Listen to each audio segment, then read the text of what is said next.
E aí pessoal, tudo bem com vocês? Eu espero que sim. Eu me chamo Mateus, sou servo de Jesus Cristo e vim te entregar essa mensagem do meu Senhor. No vídeo de hoje eu vou estar conversando com vocês a respeito da verdade e da liberdade e também um pouco sobre a confusão que as pessoas fazem acerca da relação entre uma e a outra. E como nos vídeos anteriores, eu vou estar querendo explanar esse tema à luz da Bíblia. Mas antes disso, eu gostaria de abordar a tradução do dicionário que melhor exprime a ideia que eu estou querendo passar para vocês. E segundo o dicionário, um dos significados da palavra verdade é a propriedade de estar conforme os fatos e a realidade.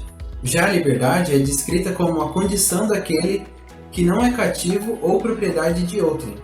Ou seja, a verdade é aquilo que está de acordo com a realidade, e a liberdade é aquilo que não é escravo de nada. E essas são as definições que melhor exprimem as ideias que eu quero passar para vocês aqui.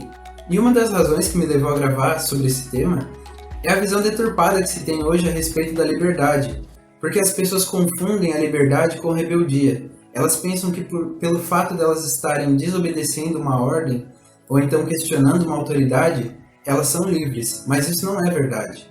E tentando defender essa falsa liberdade que as pessoas conquistaram, elas abrem mão da verdade e atacam aqueles que falam a verdade. E esse é o tema central do vídeo de hoje. E num primeiro momento, quando eu estava organizando as ideias para gravar esse vídeo, não era esse texto que eu tinha em mente, mas ele acabou se encaixando perfeitamente na mensagem que eu quero passar para vocês. E esse texto está lá em João 8, do versículo 31 ao 32. Então Jesus disse aos judeus que haviam crido nele: "Se vocês permanecerem na minha palavra, são verdadeiramente meus discípulos. Conhecerão a verdade e a verdade os libertará." E eu quis abordar com vocês esse texto primeiramente para estabelecer uma relação entre a palavra, a verdade e a liberdade. Porque o texto nos diz muito claramente que a liberdade é conquistada por meio do conhecimento da verdade. Já o conhecimento da verdade é obtido quando você se mantém na palavra de Deus.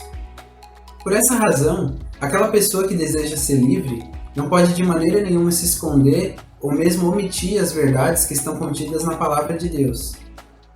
E mesmo que a palavra de Deus seja sempre muito carregada de amor, ela também pode ser muito dura às vezes. Olha o que Deus nos diz em Jeremias, no capítulo 23, no versículo 19. "Eis a tempestade do Senhor, o furor saiu e um vendaval passou sobre a cabeça dos ímpios."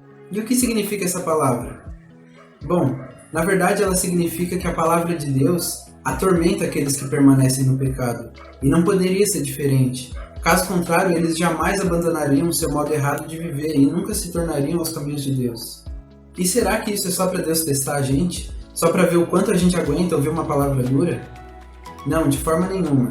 Na verdade, todo cristão deve saber que essa vida aqui é muito passageira e que nosso objetivo é a vida eterna que ele nos promete. Moisés pede para Deus, no Salmo 90, para que ele nos ensine a contar os nossos dias e que só dessa forma a gente conseguiria ter escolhas sábias. E isso significa que trocar a sua vida eterna por um minuto de prazer aqui nessa terra não é de forma nenhuma uma escolha inteligente. Eu quero contar uma história que eu acredito que a maioria das pessoas já conheça, que é o pecado original, o pecado de Adão. E a história nos conta que no Jardim do Éden, Deus advertiu Adão e Eva para que não comessem do fruto da árvore do conhecimento do bem e do mal. E ainda os advertiu que caso eles comessem aquele fruto, eles certamente morreriam. E essa era a palavra de Deus. Mas depois veio Satanás travestido de cobra e enganou Eva, dizendo que na verdade Deus estava mentindo, que eles na verdade seriam iguais a Deus quando eles comessem aquele fruto. E aí Eva, vendo que o fruto tinha uma boa aparência, comeu e deu para o seu marido Adão comer também. Depois de comer a fruta, quando ouviu a voz de Deus, Adão se escondeu e ficou envergonhado. Mas de onde veio essa vergonha? Veio justamente da desobediência, a obediência à mentira de Satanás. E assim é também na nossa vida, porque nós temos a palavra de Deus que nos diz o que fazer e o que não fazer, mas o pecado parece tão agradável e parece tão verdadeiro às palavras de Satanás que a gente se esquece da palavra de Deus e acaba vivendo uma mentira. E essa mentira nos leva a ser escravos do pecado. Por isso que somente por meio do conhecimento da verdade que nós realmente somos livres. Isso é ilustrado naquela história pelo sentimento de vergonha. Quem tem vergonha não é de forma nenhuma livre para se expressar ou para fazer o que bem quer. Na verdade, ele é escravo da própria vergonha. E assim como Adão, quando nós estamos em pecado, temos vergonha, temos medo de buscar na palavra qual é a vontade de Deus, porque nós temos medo da condenação que isso vai nos trazer. E a palavra de Deus nos ensina que amar a Deus é obedecer aos seus mandamentos. Mas como nós vamos obedecer aos mandamentos de Deus se não temos coragem nem mesmo de ouvir a sua voz? E olha o que a palavra nos diz em 1 João 1,9. Se confessarmos os nossos pecados, Ele é fiel e justo para nos perdoar os pecados e nos purificar de toda injustiça. Aqui João não diz somente que aqueles que confessam seus pecados são perdoados, mas também diz que aqueles que não confessam não vão ser perdoados.